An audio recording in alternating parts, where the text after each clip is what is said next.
fat part down, come in at an angle. Go about halfway up and move this out of the way.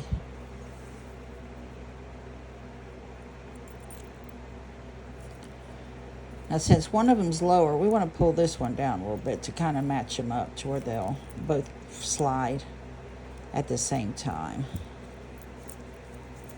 And just kind of push down on the zipper a little bit. There you go. Whoops. That's it. Do I dare try it again? I shouldn't, but I'm gonna.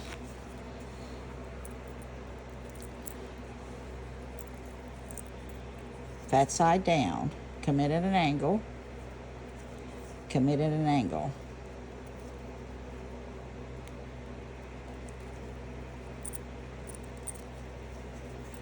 And you want to kind of keep them both coming at the same time.